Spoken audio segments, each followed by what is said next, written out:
नमस्कार दोस्तों, आप सभी का स्वागत है हमारे YouTube channel VCS basic physics में। आज के इस वीडियो में हम बात करेंगे कक्षा 11 का टॉपिक क्षैतिज प्रक्षेप्य गति, हॉरिजॉन्टल प्रोजेक्टाइल मोशन। इससे ठीक पहले जो हमने वीडियो बनाई उसमें हमने देखा है प्रोजेक्टाइल मोशन। वो हमने इस तरीके से देखा कि किसी पिंड को क्षैतिज से किसी एंगल थीटा पर यदि फेंका जाए तो उसकी गति के बारे में हमने देखा था। ठीक वही बिंदु यहां पर भी हम देखने वाले हैं दोस्तों। इसमें हम पिंड को पृथ्वी की सतह से कुछ ऊंचाई पर क्षैतिज दिशा में फेंकेंगे और वो पृथ्वी की सतह पर जाकर गिरेगा। तो उस गति के बारे में यहां पर हम अध्ययन करने वाले हैं। सर्वप्रथम तो हम देखेंगे कि क्षैतिज प्रक्षेप्य गति होती क्या है। तो देखिए दोस्तों, इसको हम कैसे परिभाषित कर सकते हैं कि यदि किसी पिंड को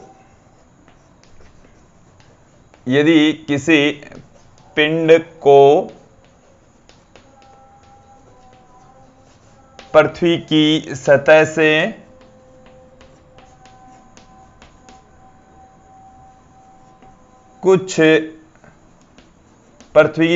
कुछ ऊंचाई से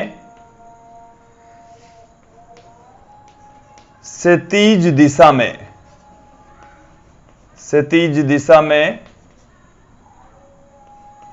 फेंका जाए तो गुरुत्व के अधीन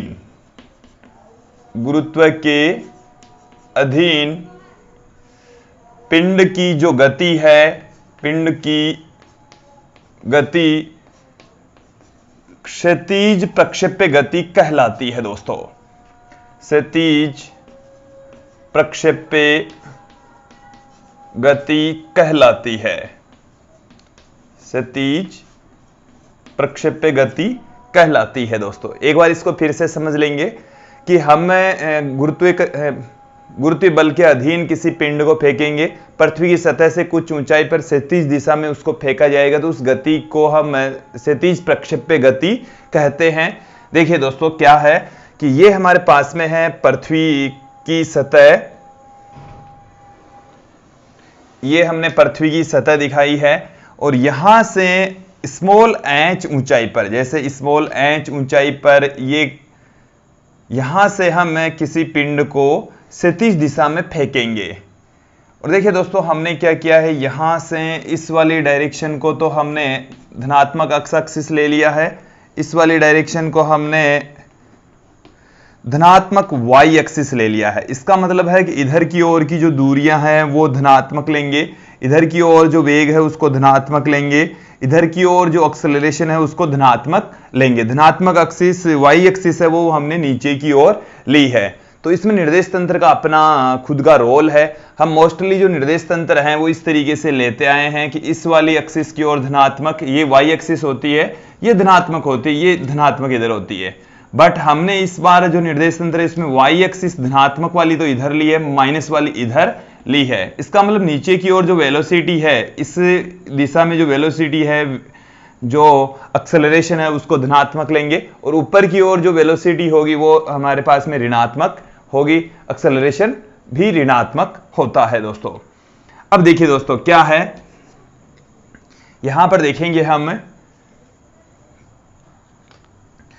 कि यहां से हम किसी पिंड को फेंक रहे हैं। तो पिंड देखिए दोस्तों, इस तरीके से गति करता हुआ पृथ्वी की सतह पर जाकर गिरेगा और इस गति को ही हम क्षैतिज प्रक्षेप्य गति कहते हैं। एक बार फिर से सुन लीजिए, हमने पिंड को क्षैतिज दिशा में वेग दिया है।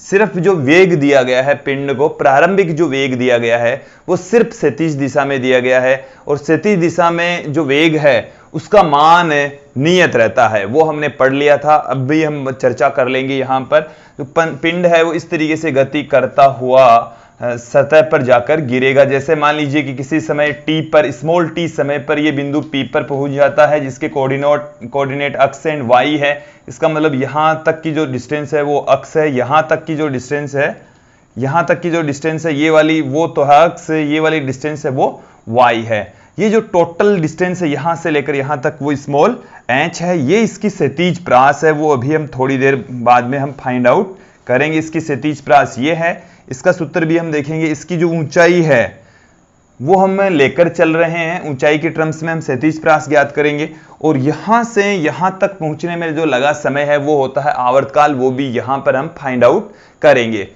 अब जो क्षैतिज प्रक्षेप्य गति है उसमें कुछ महत्वपूर्ण बिंदु हैं, उनको हमारे को ध्यान में रखना है। कुछ जो अभिग्रहित है वो प्रक्षेप्य गति के जैसे ही है, जैसे कि वायु के प्रतिरोध को हम नगण्य मानकर चलेंगे और गुरुत्वीय त्वरण को हम हर बिंदुओं पर, हर जगह पर समान लेकर चलेंगे। इसके साथ में पृथ्वी की जो गोलाई है उसको हम क्षैतिज रूप में ही लेकर चलेंगे। इसके साथ में पृथ्वी की घूर्णन गति के प्रभाव को भी हम नगण्य मानकर चलते हैं। यहां पर देखिए ये जो अभिग्रहित है, इसके अलावा आपको कुछ बातें और ध्यान में रखनी है कि जो एक्सेलरेशन है a वो y डायरेक्शन में है और उसका मान हमारे को g लेकर चलना है, क्योंकि हमने जो निर्देश तंत्र है उसमें y एक्सिस, धनात्मक y एक्सिस नीचे की ओर लिया है। ay की वैल्यू g के बराबर है। g यहां पर गुरुत्वीय त्वरण है जिसकी वैल्यू 9.8 मीटर पर सेकंड स्क्वायर होती है दोस्तों। इसके साथ में जो क्षैतिज घटक है, वेग का क्षैतिज घटक अपरिवर्तित रहता है। वेग का क्षैतिज घटक है, क्षैतिज घटक अपरिवर्तित रहता है। इसका मतलब है क्षैतिज घटक है वो परिवर्तित नहीं होगा। उसके पीछे रीजन यह है कि जो बल लगेगा वो सिर्फ नीचे की ओर ही लगता है और जो ऊर्ध्वाधर नीचे की ओर जो घटक है, जो ऊर्ध्वाधर घटक है उस पर ही गुरुत्वीय बल काम करता है। क्षैतिज घटक पर गुरुत्वीय बल काम नहीं करेगा। क्षैतिज दिशा में जो पिंड का वेग है वो वही का वही रहेगा। जैसे क्षैतिज दिशा में हम प्रारंभ में पिंड को u वेग से फेंकते हैं, जैसे इस दिशा में हमने पिंड को u वेग से फेंका, तो इस स्थिति के अंदर या इस स्थिति में इधर की डायरेक्शन में जो वेग होता है वो u ही रहेगा। इधर का जो वेग है वो इस पिंड का वेग बढ़ा देता है। जैसे जैसे पिंड इधर पृथ्वी की सतह की ओर बढ़ता है उसकी वेलोसिटी बढ़ती है। उसके पीछे रीजन है कि जो ऊर्ध्वाधर नीचे की ओर घटक वेग का काम करता है गुरुत्वीय बल की वजह से, उसकी वजह से ही पिंड के वेग में वृद्धि होती है।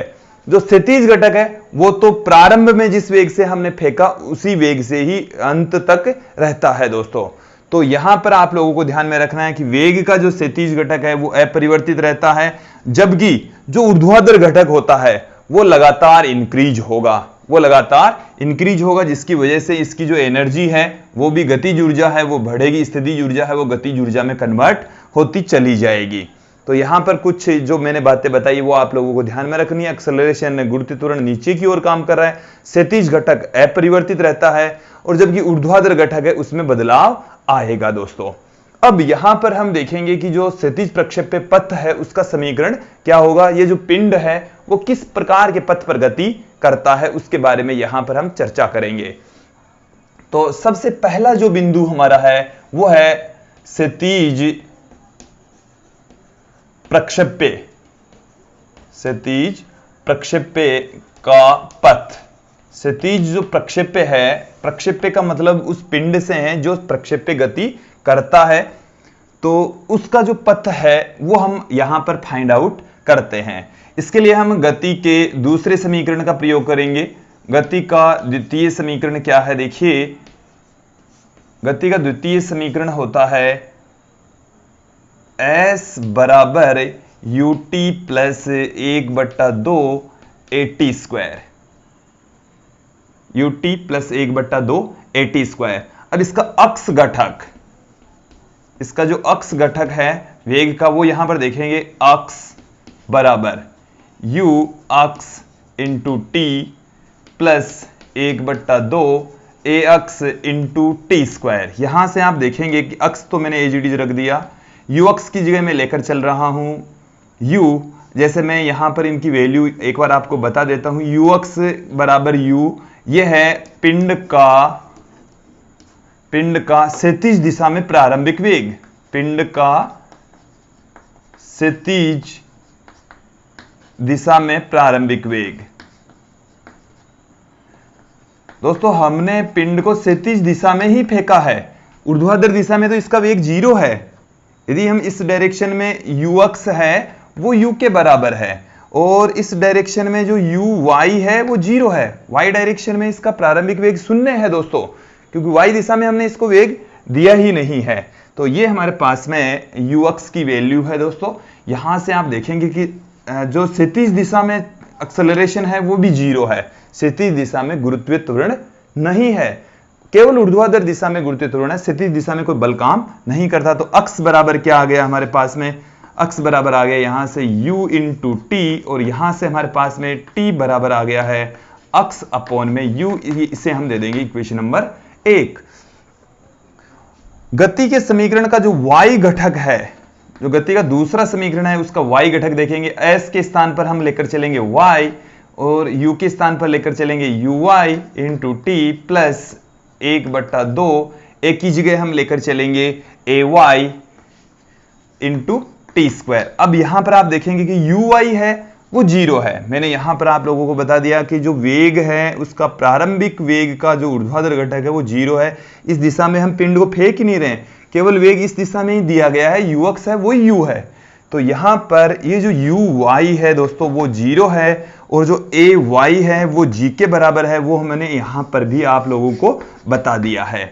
तो यहां पर हमारे पास में आ गया y इज इक्वल टू, ये 0 हो गया तो 1/2 g इंटू टी स्क्वायर, और यहां से t की वैल्यू उठाकर इसमें हम पुट कर देंगे तो y बराबर आ गया 1/2 g, और t की जो वैल्यू है वो है अक्स स्क्वायर अपॉन यू स्क्वायर। तो ये जो इक्वेशन आई है हमारे पास में, देखिए दोस्तों ये y और अक्स स्क्वायर के बीच में आई है, और यदि y समानुपाती होता है अक्स स्क्वायर का तो ये एक परवलय का समीकरण होता है दोस्तों। तो जो पिंड है उसका जो पथ होता है वो परवलयाकार पथ होता है, पिंड परवलयाकार पथ पर गति करता है दोस्तों। तो यहां से हमारे पास में जो क्षैतिज प्रक्षेप्य है उसका जो पथ है वो परवलयाकार होता है, उसका जो समीकरण है y equal to 1/2 g x square by u square होता है। इसके बाद में जो बी पॉइंट है वो हम देखेंगे कि क्षैतिज जो प्रास है वो कितनी होती है, यहां से यहां तक आने में कितना समय लगता है, यहां से यहां तक आने में समय कितना लगता है, और समय है उसको तो उड्डयन काल कहेंगे, क्षैतिज प्रास को r से पुट करेंगे, वो दोनों अब देखते हैं। अब हम बात करेंगे उड्डयन काल। उड्डयन काल, उड्डयन काल का मतलब है पिंड को जब से हमने छोड़ा है गुरुत्व के अधीन और पृथ्वी की सतह तक पहुंचने में लगा समय, कि पिंड को क्षैतिज दिशा में जब से हमने फेंका है पृथ्वी तक पहुंचने में जो लगा समय है उसको हम उड्डयन काल कहते हैं। कि यदि किसी वस्तु को हम h ऊंचाई से क्षैतिज दिशा में प्रक्षेपित करते हैं तो उसको पृथ्वी तक पहुंचने में लगा समय है उसको हम उड्डयन काल कहते हैं। कि यदि किसी वस्तु को h ऊंचाई से क्षैतिज दिशा में, h ऊंचाई से क्षैतिज दिशा में प्रक्षेपित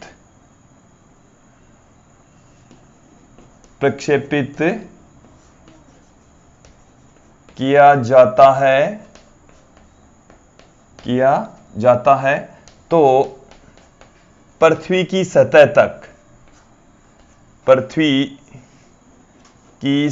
तक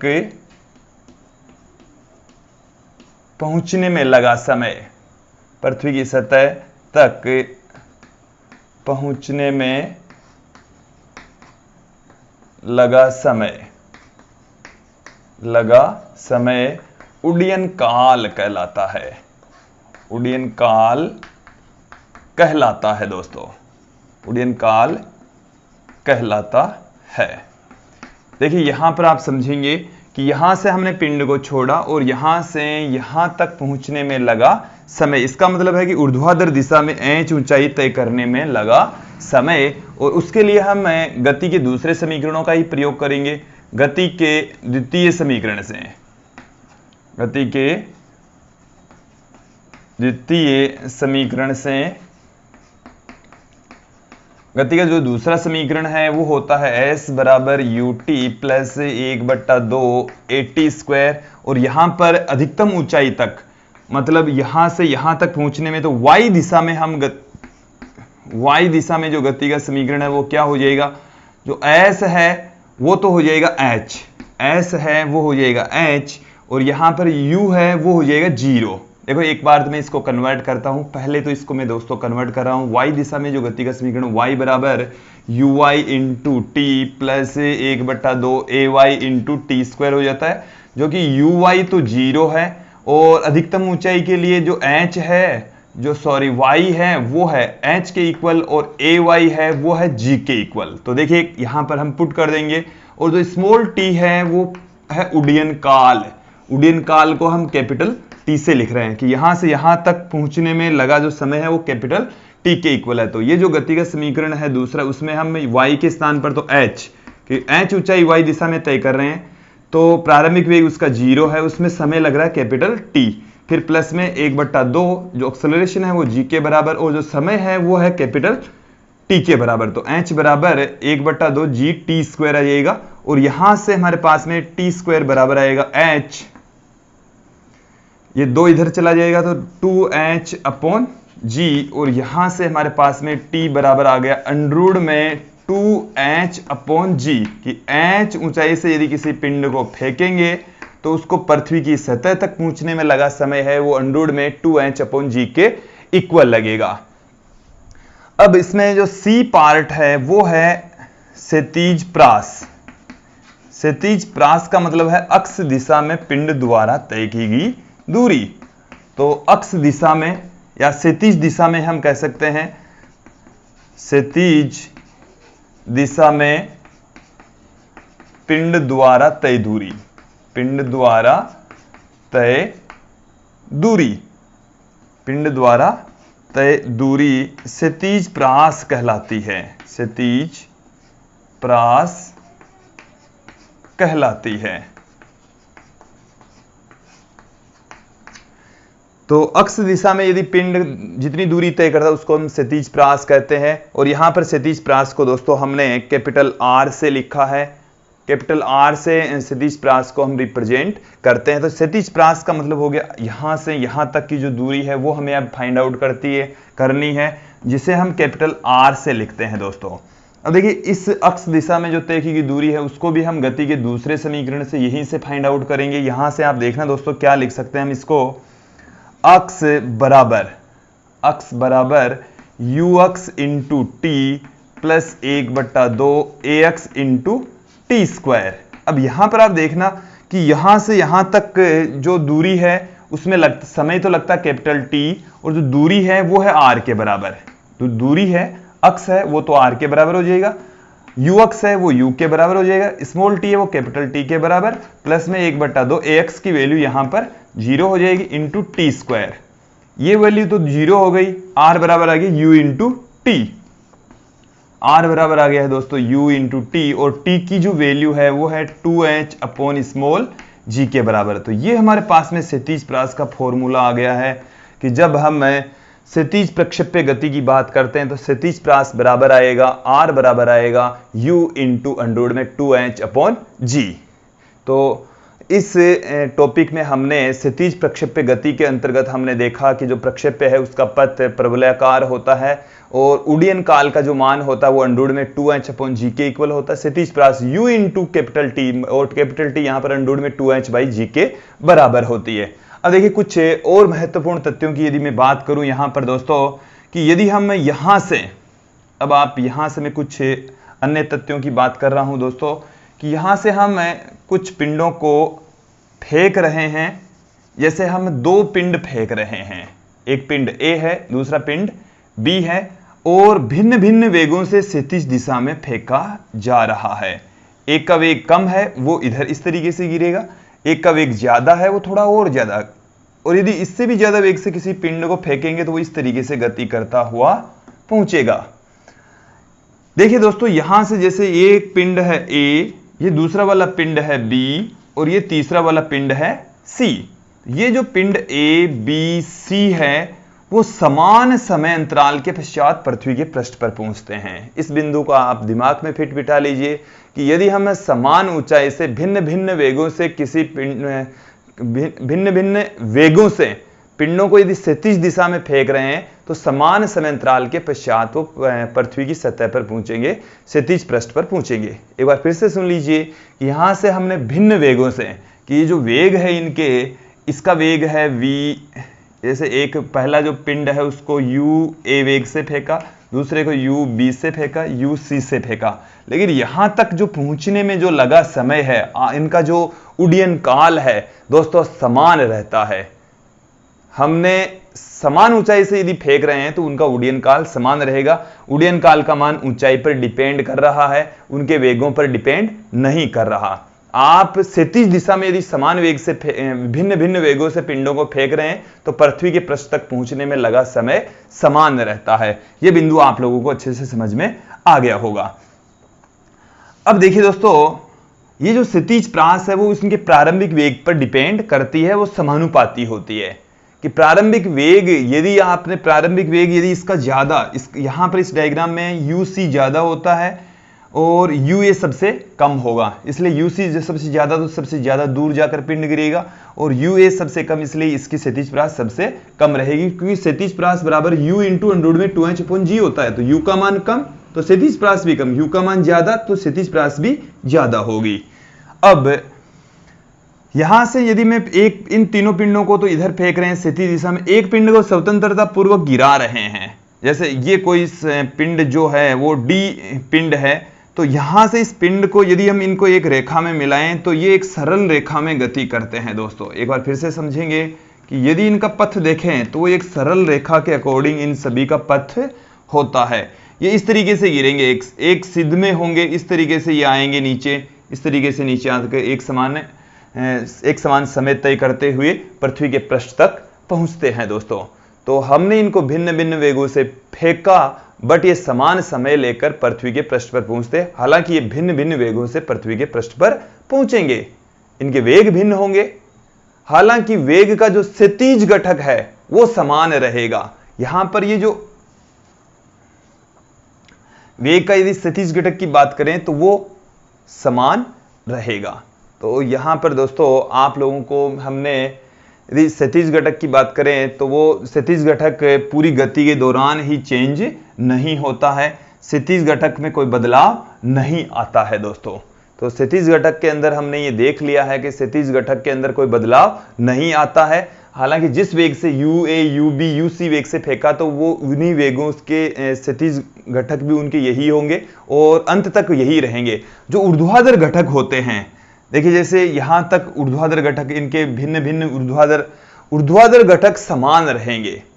देखिए जो क्षैतिज घटक है वो तो आपने भिन्न भिन्न वेगों से ही फेंका है तो उनके वो तो भिन्न भिन्न होने ही है, लेकिन जो ऊर्ध्वाधर घटक हैं वो सबके समान रहेंगे। एक बार फिर से सुन लीजिए, जो ऊर्ध्वाधर घटक हैं इस स्थिति में वो सबके समान रहेंगे, और इसका मतलब है इसका वेग सबसे ज्यादा क्योंकि इसका क्षैतिज घटक सबसे ज्यादा होता है, इसका वेग सबसे कम रहेगा क्योंकि इसका क्षैतिज घटक सबसे कम होता है, और जबकि इन तीनों के ऊर्ध्वाधर घटक सेम रहेंगे और क्षैतिज घटक प्रारंभिक वेग के बराबर रहेंगे। तो मुझे उम्मीद है आप लोगों को जो क्षैतिज प्रक्षेप पे गति है वो आसानी से समझ में आई होगी, अच्छे से समझ में आई होगी। धन्यवाद दोस्तों।